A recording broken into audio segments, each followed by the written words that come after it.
السلام علیکم ورحمۃ اللہ وبرکاتہ۔ اعوذ باللہ من الشیطان الرجیم، بسم اللہ الرحمن الرحیم۔ یا بنی اسرائیل اذکروا نعمتی التي انعمت علیکم وانی فضلتکم علی العالمین واتقوا یوما لا تجزی نفس عن نفس شيئا ولا يقبل منها عدل ولا تنفعها شفاعة ولا هم ينصرون۔ وإذ ابتلى إبراهيم ربه بكلمات فأتمهن قال إني جاعلك للناس إماما قال ومن ذريتي قال لا ينال عهد الظالمين۔ اے بنی اسرائیل، میری اس نعمت کو یاد کرو جو میں نے تم کو عطا کی اور دنیا والوں پر تم کو فضیلت بخشی تھی، اور اس دن سے ڈر جاؤ جس دن کوئی کسی کے کام نہ آ سکے گا، کوئی بدلہ قبول نہیں کیا جائے گا، کسی کی کوئی سفارش کام نہیں آ سکے گی، فائدہ نہیں دے سکے گی، اور لوگ کسی سے کسی طرح کی کوئی مدد نہیں پا سکیں گے۔ اور اس وقت کو یاد کرو جب ہم نے ابراہیم کو چند باتوں میں آزمایا تو اس نے ان باتوں کو پورا کر دیا۔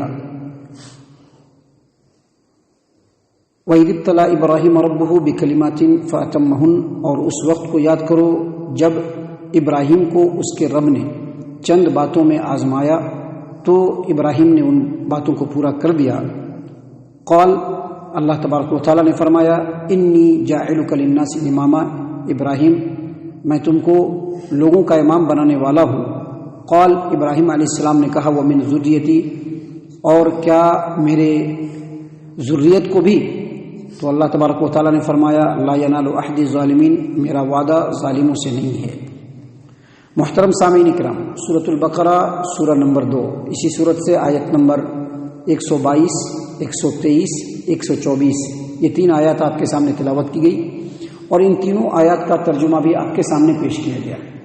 سامعین کرام، بنی اسرائیل یعنی یہودیوں کا تذکرہ اس سورۃ البقرہ کے رکوع نمبر 5 سے لے کر کے 5ویں رکوع سے لے کر کے 14ویں رکوع تک 10 رکوع میں، یعنی آیت نمبر 40 سے لے کر کے آیت نمبر 121 تک، یعنی 81 آیتوں میں لگاتار اللہ تبارک و تعالیٰ نے یہودیوں کا، بنی اسرائیل کا تفصیل سے ذکر کیا ہے، اور ان 81 یعنی 81 آیتوں کے اندر اللہ تبارک و تعالیٰ نے یہ بتلایا کہ جو بنی اسرائیل، یہ جو یہودی ہیں، ان کو اللہ تبارک و تعالیٰ نے پوری دنیا کے اوپر فضیلت دی تھی، اور لوگوں کی ہدایت کی ذمہ داری بھی اللہ تبارک و تعالیٰ نے انہی کو دیا تھا، لیکن ان کے اندر کچھ ایسی خرابیاں اور ایسی اخلاقی برائی اور بیماریاں پیدا ہو گئی جس کی وجہ سے یہ امامت اور اتنے بڑے مقام کے لائق نہیں رہے، تو اللہ تبارک و تعالیٰ نے وہ امامت کا منصب اس سے چھین لیا،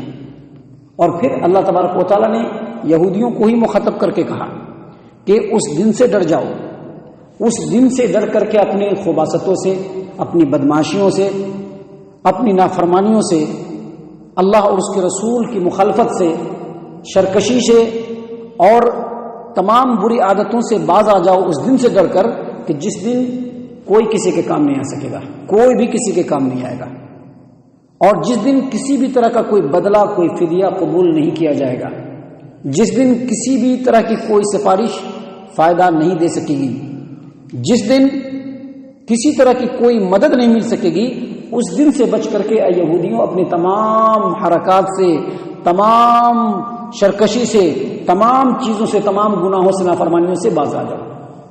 محترم سامعین کرام، میں بتلا دوں آپ کو کہ اگرچہ یہ بات یہودیوں کو کہا گیا ہے، لیکن یہ مت بھولیے کہ قرآن کریم کی کوئی بھی آیت اگر کسی خاص پس منظر میں نازل ہوتی ہے تو اس کا مطلب صرف خاص نہیں رہتا ہے بلکہ تمام لوگوں کے لیے۔ اس زمانے میں یہودیوں کو اللہ تبارک و تعالیٰ نے بڑا مقام دیا تھا، بڑا منصب دیا تھا، لوگوں پر فضیلت دی تھی، امامت دیا تھا، لوگوں کی ہدایت کا ذریعہ انہی کو بنایا گیا تھا، انہی کے اوپر وہ ذمہ داری تھی کہ لوگوں تک اللہ کی بات کو پہنچائے۔ انہوں نے اپنے کرتوتوں کی وجہ سے، اپنی نافرمانیوں کی وجہ سے، اللہ تبارک و تعالیٰ کی ناشکری کی وجہ سے، اللہ اور اس کے رسول کے حکموں کی مخالفت کی وجہ سے جب ان کو ان کے منصب سے اللہ تبارک و تعالیٰ نے معزول کر دیا اور ان کو ان کے منصب سے ہٹا دیا، تو اس کے بعد کون سی قوم آئی؟ یہی امت محمد، اور امت محمد کو بھی یہی سب چیزیں دی گئی، تو امت محمد کو بھی وہی مقام ملا۔ کیوں؟ ان کے اچھے اعمال کی وجہ سے، انہوں نے اللہ کے رسول کی اطاعت کی، اللہ کے رسول کی لائی ہوئی تعلیمات کی اطاعت کی، جیسا اللہ تبارک و تعالیٰ نے چاہا ویسا زندگی گزارا، جس طرح سے کوشش کرنی چاہیے تھی اس طرح سے ان لوگوں نے کوشش کی، تو اللہ تبارک و تعالیٰ نے ان کو امامت کا درجہ دیا تھا۔ لیکن یہ امامت کا درجہ بھی اس امت کو اسی وقت تک رہے گا جب تک کہ یہ امت صحابہ کرام کے طریقے پر چلنے والی رہے گی، اور جیسے ہی یہ اس چیز کو چھوڑے ویسے ہی اللہ تبارک و تعالیٰ ان کو بھی ذلیل و رسوا کر دے گا۔ اور آج دیکھ رہے ہیں خوب اچھی طریقے سے کہ آج دنیا میں مسلمان کم نہیں ہیں، ہر جگہ پہ مسلمان ہیں، لیکن آج مسلمانوں کی جو حالت ہے آپ دیکھ سکتے ہیں، کہیں پر بھی لیڈنگ کیریکٹر آپ کو مسلمانوں کا نہیں دکھے گا، اور اگر کہیں پر لیڈنگ کیریکٹر ہے بھی مسلمانوں کا تو وہاں پر دیکھیں گے کہ اللہ اور اس کے رسول کی اطاعت نہیں ہو رہی ہے، بلکہ لوگوں کی غلامی زیادہ ہے، لوگوں کی غلامی زیادہ ہے۔ تو محترم سامعین اکرام، یہی بات اللہ تبارک و تعالیٰ نے ان دو آیتوں کے اندر، یعنی آیت نمبر 122 اور 123 میں اللہ تبارک و تعالیٰ نے یہی بات بیان فرمایا کہ یا بنی اسرائیل اذکروا نعمتی التی انعمت علیکم، اے بنی اسرائیل میری اس نعمت کو یاد کرو جو میں نے تم کو عطا کیا، وانی فضلتکم علی العالمین، اور تم کو دنیا کے لوگوں پر فضیلت دی۔ کیوں؟ تاکہ تم دنیا کے رہبر بنو، دنیا کے لوگوں کو اللہ کے راستے کی رہنمائی کرو، اللہ کا جو پیغام ہے وہ لوگوں تک پہنچاؤ، اسی لیے تم کو اتنا بڑا مقام دیا ہے، لیکن تم نے نہیں لیا، تم کو ہٹا دیا گیا۔ یہ ساری باتیں مدینے کے اندر ہو رہی ہے، ساری باتیں مدینے کے یہودیوں کو بتلایا جا رہا ہے۔ اور اس کے بعد اللہ تبارک و تعالیٰ نے کیا فرمایا؟ واتقوا یوما لا تجزی نفس عن نفس شیئا ولا يقبل منها عدل ولا تنفعها شفاعة ولا هم ينصرون، اور اس دن سے ڈر جاؤ اور اپنی تمام کرتوتوں کو چھوڑ دو کہ جس دن کوئی کسی کے کام نہیں آ سکے گا، کوئی کسی کے کام نہیں آ سکے گا۔ بازو میں بٹھاتے ہیں، ہر طرح کا خیال رکھتے ہیں اپنے بچے کا، کوئی پریشانی نہیں ہو، قیامت کے دن کام نہیں آنے والے۔ اللہ تعالیٰ نے قرآن کریم میں کہہ دیا ہے کہ وہ دن اتنا خطرناک ہوگا، اتنا خوفناک ہوگا کہ اس دن باپ بیٹے کو بھول جائے گا، بیٹا باپ کو بھول جائے گا۔ وہ جو چھوٹا بچہ ہوتا ہے دودھ پینے والا، جس کو ماں اپنے کلیجے سے لگائی رہتی ہے، سینے سے لگائی رہتی ہے، کچھ بھی ہو جائے اپنے بچے کو نہیں چھوڑے گی، وہ کچھ بھی ہو جائے گا اپنے بچے کو نہیں چھوڑے گی، اپنی جان کو داؤں پر لگا دے گی لیکن اپنے بچے کی حفاظت کرے گی ماں۔ لیکن قیامت کا دن کا جو حال ہوگا، احوال ہوگا، اتنا خوفناک ہوگا کہ دودھ پلانے والی ماں اپنے بچوں کو بھول جائے گی کہ میرا کوئی بچہ بھی ہے دودھ پلانے والا۔ اللہ نے فرمایا کہ اس دن سے ڈر کر کے اللہ کی نافرمانیوں سے بچ جاؤ، دور ہو جاؤ، کہ جس دن کوئی کسی کے کام نہیں آ سکے گا۔ بدلہ دے کر کے چاہو گے بچ جائے اللہ کے عذاب سے، بچ نہیں پاؤ گے، بچ نہیں پاؤ گے۔ کسی بڑی شخصیت کو لا کر کے کھڑا کر دو کہ وہ ہماری سفارش کر دیں، نہیں ہو پائے گا۔ پیران پیر غوث العظم کو لے آؤ، خواجہ معین الدین چشتی کو لے آؤ، اس سے بھی بڑھ کر کے رسول اللہ صلی اللہ علیہ وسلم کو لے آؤ، جب تک کہ اللہ اجازت نہیں دے گا کچھ نہیں ہونے والا ہے۔ خود محمد صلی اللہ علیہ وسلم جب لوگوں کی سفارش کریں گے اللہ تبارک و تعالیٰ سے اجازت چاہیں گے، اور اجازت بھی ایسے نہیں آگے کہیں گے کہ اللہ اجازت دے دیجیے، نہیں، پہلے آ کر کے فوراً اللہ کے بارگاہ میں سجدہ کریں گے، جب تک اللہ چاہے گا وہ سجدے میں رہیں گے، اللہ کی حمد و ثنا بیان کریں گے، تب جا کر کے ان کو سفارش کی اجازت ملے گا۔ ولا تنفعها شفاعة، کسی کی سفارش بھی کام نہیں آ سکے گی۔ آپ صلی اللہ علیہ وسلم نے اپنے قوم کے لوگوں کو کہا کہ اے میرے قوم کے لوگوں، جو لینا ہے دنیا میں لے لو، قیامت کے دن میں تمہارے لیے کچھ نہیں کر سکوں گا۔ اپنی پھوپھی کو کہا صفیہ میری پھوپھی، آپ میری پھوپھی ہیں، میرے ابا کی بہن ہیں، آپ کو جو چاہیے مجھ سے دنیا میں مانگ لیجئے، قیامت کے دن میں آپ کے لیے کچھ بھی نہیں کر سکوں گا۔ میری پیاری بیٹی فاطمہ، میرے دل کا ٹکڑا ہے تو، اگر کچھ چاہیے تو دنیا میں مانگ، کل قیامت کے دن تجھ کو کچھ بھی نہیں دے سکوں گا میں۔ ولا تنفعها شفاعة، کسی کی کوئی سفارش کام نہیں آ سکے گی۔ ولا هم ينصرون، اور کسی بھی طرح کی کوئی مدد بھی نہیں ملنے والی۔ لہذا اس دن سے ڈر کر کے آج ہی اللہ کی نافرمانی سے باز آ جاؤ، آج ہی رسولوں کے مخالفت سے باز آ جاؤ، آج ہی اللہ تبارک و تعالیٰ کے سامنے جھک جاؤ، نہیں تو اس دن کوئی کام نہیں آنے والا ہے۔ محترم سامعین کرام، آگے اللہ تبارک و تعالیٰ نے فرمایا، مضمون تھوڑا تبدیل ہوا ہے لیکن باتیں سب وہی ہیں۔ اللہ تبارک و تعالیٰ نے فرمایا وَإِذِ ابْتَلَىٰ إِبْرَاهِيمَ رَبُّهُ بِكَلِمَاتٍ فَأَتَمَّهُنَّ، اور اس وقت کو یاد کیجیے کہ جب ابراہیم کو اس کے رب نے چند باتوں میں آزمایا، فَأَتَمَّهُنَّ، تو ابراہیم نے ان باتوں کو پورا کر دیا۔ اللہ تبارک و تعالیٰ نے کہا انی جاعلک للناس اماما، ابراہیم میں تم کو دنیا کا امام بنانے والا ہوں۔ اتنا آسان نہیں ہے امام بننا۔ امام کا مطلب ہوتا ہے رہنما، امام کا مطلب ہوتا ہے رہبر، امام کا مطلب ہوتا ہے کہ جس کو لوگ مثال اور نمونہ سمجھے۔ امامت کا مطلب ہوتا ہے کہ لوگ جس کی اتباع اور پیروی کرے، کیونکہ اس کا جو عمل ہوتا ہے، اس کا جو کیریکٹر ہوتا ہے، اس کا جو کردار ہوتا ہے، اللہ اور اس کے رسول کے بتائے ہوئے فرمان کی روشنی میں اتنا مضبوط ہوتا ہے کہ لوگوں کے سامنے وہ ایک آئیڈیل ہوتا ہے۔ اللہ تبارک و تعالیٰ نے فرمایا انی جاعلک للناس اماما، ابراہیم میں تم کو دنیا کا امام بنانے والا ہوں۔ ابراہیم علیہ السلام کو ایسے ہی اللہ نے امام نہیں بنا دیا تھا، ایسے ہی امام نہیں بنایا تھا۔ آپ علیہ السلام کی پوری زندگی، جب سے سن شعور ہوا اس وقت سے لے کر کے موت تک، پوری کی پوری زندگی قربانی ہی قربانی ہے، قربانی ہی قربانی ہے۔ لوگوں کو کوئی چیز پسند ہو، ایسی کوئی چیز نہیں ہے کہ جس کو ابراہیم علیہ السلام نے اللہ تبارک و تعالیٰ کی خاطر نہیں چھوڑا، ایسا ہو نہیں سکتا، کوئی ایسی چیز نہیں ہے۔ جب بھی اللہ تبارک و تعالیٰ نے فرمایا اسلم، ابراہیم سر کو جھکا، قال اسلمت لرب العالمین، انہوں نے کہا کہ میں اپنے رب العالمین کے سامنے سر کو جھکاتا ہوں۔ بڑی لمبی چوڑی فہرست ہے، ہم سب چیز بیان نہیں کر سکتے، لیکن چند چیزیں بیان کرتے ہیں کہ کیسے کیسے ابراہیم نے قربانی دی۔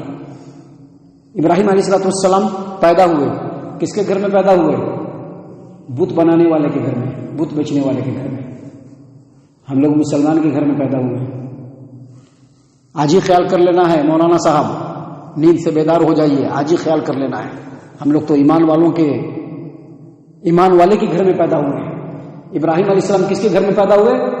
بت بنانے والے کے گھر میں، بت بیچنے والے کے گھر میں۔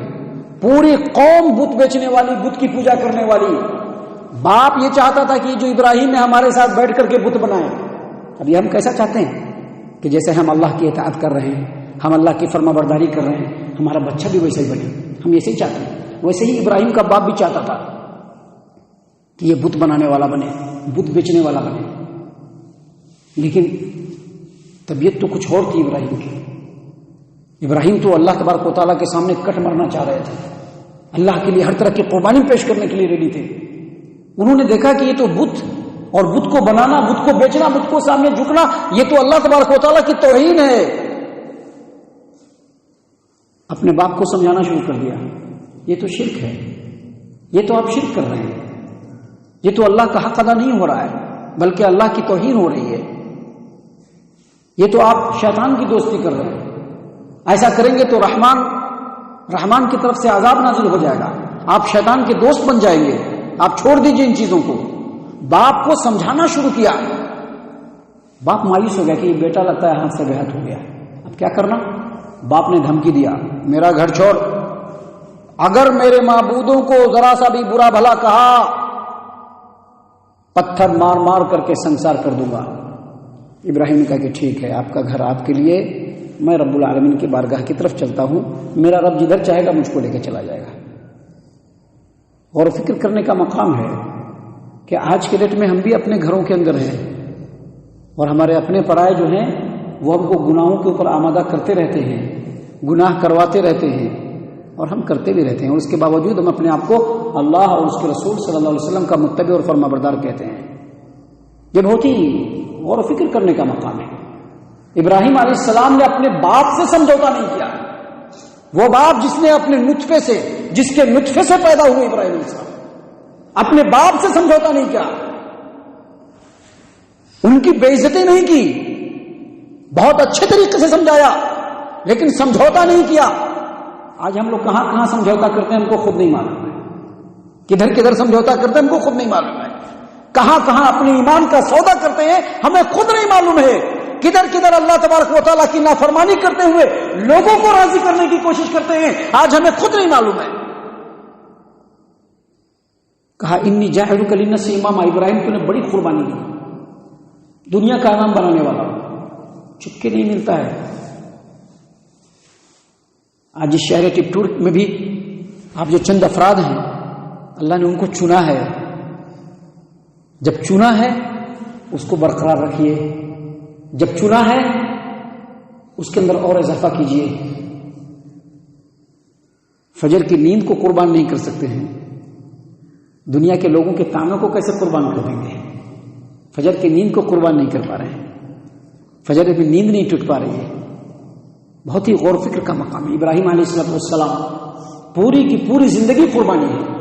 ایسے قوم میں پیدا ہوئے کہ پوری کی پوری قوم بت پرست ہے. اب قوم کو سمجھانا ہے, بتانا ہے, منہ کو بند کر کے نہیں رکھنا ہے کہ فلاں بھیا ناراض ہو جائیں گے, فلاں چچا ناراض ہو جائیں گے, بھیا کے ساتھ بہت سارے معاملات ہے, بھیا ناراض ہو جائیں گے. اگر یہ سوچا وہیں پر اللہ کے مقابلے میں اپنے نفس کو کھڑا کیا تم نے. توحید تو یہ ہے کہ اللہ حشر میں کہہ دے یہ دنیا دو عالم سے خفا میرے لیے, یہ توحید ہے. پوری قوم بت بنانے والی, بت بیچنے والی, بت کی پوجا کرنے والی. ابراہیم علیہ السلام نے کیا کیا؟ سارے لوگ میلے میں چلے گئے عید کے دن اور یہ گھس گئے بت خانے میں, پورے بت کو توڑ دیا. فیصلہ کیا ہوا؟ ابراہیم کو آگ میں ڈال دیا جائے. کہا ٹھیک ہے, میں اللہ تبارک و تعالیٰ کے لیے آگ میں جانے کے لیے بھی تیار ہوں. ہم اللہ تبارک و تعالیٰ کو راضی کرنے کے لیے فجر کی نیند بھی چھوڑنے کے لیے تیار نہیں ہیں. ہم اللہ تبارک و تعالیٰ کو راضی کرنے کے لیے حرام کمائی کو بھی چھوڑنے کے لیے تیار نہیں ہیں. ہم اللہ تبارک و تعالیٰ کو راضی کرنے کے لیے اپنے کسی کو بھی جو اللہ کا نافرمان ہے اس کو ٹھیک سے ناراض کرنے کے لیے بھی تیار نہیں ہے. یہ شہادت گہے الفت میں قدم رکھنا ہے. لوگ آسان سمجھتے ہیں مسلمان ہونا, بس مسلمان کے گھر میں پیدا ہوئے, مسلمان نام رکھ لیا اور گوشت کھا لیا, ہو گئے مسلمان. نہیں, چھوڑنا پڑے گا اللہ کے لیے, ہر چیز کو چھوڑنا پڑے گا اللہ کے لیے. کچھ پانے کے لیے بہت کچھ کھونا پڑتا ہے. اللہ کو اپنا بنانے کے لیے اور اللہ کی جنت کو حاصل کرنے کے لیے دنیا میں بہت کچھ کھونا پڑے گا. اللہ تبارک و تعالیٰ نے ابراہیم علیہ السلام کو ایک بچہ دیا, اسماعیل علیہ السلام. بیوی حاجرہ ہے. ابھی ہم لوگ کیا دیکھتے ہیں, ہمارے بیوی بچے کو کوئی تکلیف نہیں ہونا. اگر ہم لوگ کہیں جاتے ہیں تو کیا کرتے ہیں, بیوی بچوں کے لیے تمام انتظام کر کے جاتے ہیں. آس پاس میں لوگوں کو بول کے جاتے ہیں کہ دیکھیے ذرا میرے بچے ہیں, اگر کبھی کچھ ضرورت پڑے تو دے دیجیے گا. کہتے ہیں نا, اللہ نے حکم دیا کہ اپنی بیوی کو اور اپنے بیٹے اسماعیل کو مکہ کے اس وادی میں چھوڑو جہاں پر نہ تو پانی ہے, نہ تو کسی طرح کی کوئی بستی ہے, نہ کوئی آبادی ہے, کوئی پوچھنے والا نہیں. جاؤ اپنے بال بچے کو چھوڑ دو. ابراہیم علیہ السلام گئے اور جا کر کے اپنی بیوی کو بھی چھوڑ دیا, بچے کو بھی چھوڑ دیا. چپکے امام نہیں بنایا تھا اللہ تبارک و تعالیٰ نے, چپکے امام نہیں بنایا تھا. محترم سامعین کرام, اللہ کو راضی کرنے کے لیے بہت کچھ دیکھنا پڑتا ہے. ہمارا حال جانتے ہیں کیا ہے؟ اللہ بھی خوش, محلہ بھی خوش. ہمارا یہ حال ہے, محلہ بھی خوش رہنا چاہیے, گاؤں کے لوگ بھی خوش رہنے چاہیے, اور رب العالمین بھی خوش رہنا چاہیے. اللہ وہ نہیں چاہتا ہے, اللہ قربانی مانگتا ہے. قربانی دو. ان اللہ اشتری من المؤمنین انفسهم واموالهم بان لهم الجنہ. قرآن کریم کی آیت کریمہ ہے. اللہ تبارک و تعالیٰ نے جنت کے بدلے میں ایمان والوں کے مال اور جان کو خرید لیا ہے. اگر جنت چاہیے تمہارا مال بھی میرا ہے, تمہارا جان بھی میرا ہے. اگر جنت چاہیے تو, نہیں اگر جنت نہیں چاہیے جاؤ دنیا میں جو کرنا ہے کر لو, آخرت میں تمہارا حساب کتاب ہو جائے گا. محترم سامعین کرام, ابراہیم علیہ السلام کو بڑھاپے میں اولاد ملی تھی. اسماعیل علیہ السلام بڑھاپے میں ملی. جب بچہ ذرا جوان ہو گیا, بچہ جوان ہوتا تو دیکھتے ہیں الحمدللہ ہمارا بچہ ماشاءاللہ کل کی ڈیٹ میں ہمارا سہارا بنے گا, ہمارا لاٹھی بنے گا, ہمارے گھر کا پیلر ہے, وہ ہماری نسل کو آگے بڑھانے والا. ہم لوگ یہی سوچتے ہیں. بڑا ہو گیا بچہ, فوراً حکم نازل ہوا بیٹے کو قربان کر اللہ کے راستے میں.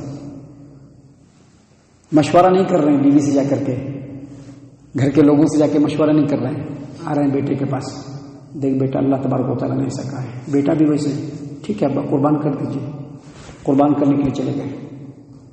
اللہ کو ان کی قربانی نہیں چاہیے تھی، وہ دل چاہیے تھا، وہ نیت چاہیے تھی کہ جب اللہ کا حکم آئے تو بندہ کیسے اپنے آپ کو جھکاتا ہے رب العالمین کے سامنے۔ اللہ کو وہ چاہیے تھا کہ جب اللہ کا حکم آتا ہے بندہ اپنے آپ کو کیسے اللہ کے سامنے جھکاتا ہے۔ آج تو ہمارا یہ حال ہے کہ معمولی عبادت کا طریقہ بھی ہم چھوڑنے کے لیے تیار نہیں ہیں۔ کیوں؟ ہمارے باپ دادا ایسے نماز پڑھتے آئے ہیں، ہم ویسے ہی نماز پڑھیں گے، ہم اس کو بھی چھوڑنے کے لیے تیار نہیں ہیں، ہم اس کو بھی چھوڑنے کے لیے تیار نہیں ہیں۔ کیوں؟ ہمارے خاندان میں لوگ ایسے پڑھ رہے ہیں جی، ہمارے خاندان میں لوگ ایسے کر رہے ہیں جی۔ اللہ کا حکم آنے کے بعد اللہ کے حکم کے آگے جھکنا، یہی ابراہیم علیہ السلام کی سنت ہے۔ اور اسی لیے اللہ تبارک و تعالیٰ نے اتنا بڑا امام بنایا ان کو کہ پوری دنیا، پورے مذہب، یہودی ہو، عیسائی ہو، مکہ کے مشرکین ہو، چاہے کوئی بھی ہو، ہر ایک کہتا ہے کہ ہم ابراہیم علیہ السلام کے طریقے پر چلنے والے ہیں۔ کیوں؟ اسی لیے اللہ نے ان کو اتنا مقام دیا تھا۔ اللہ تبارک و تعالیٰ نے فرمایا، بڑی لمبی لسٹ میں بیان نہیں کر سکتا ہوں، چھوٹے سے درس میں کن کن چیزوں کو بیان کروں گا میں۔ اللہ تبارک و تعالیٰ نے فرمایا کہ وَإِذِ ابْتَلَىٰ إِبْرَاهِيمَ رَبُّهُ بِكَلِمَاتٍ فَأَتَمَّهُنَّ، اور اس وقت کو یاد کیجیے جب ابراہیم کے رب نے ابراہیم علیہ السلام کو چند باتوں میں آزمایا تو ان تمام باتوں کو پورا کر کے دکھلایا۔ اللہ تبارک و تعالیٰ نے فرمایا انی جاعلک للناس اماما، اے ابراہیم میں تم کو دنیا کا امام بنانے والا ہوں۔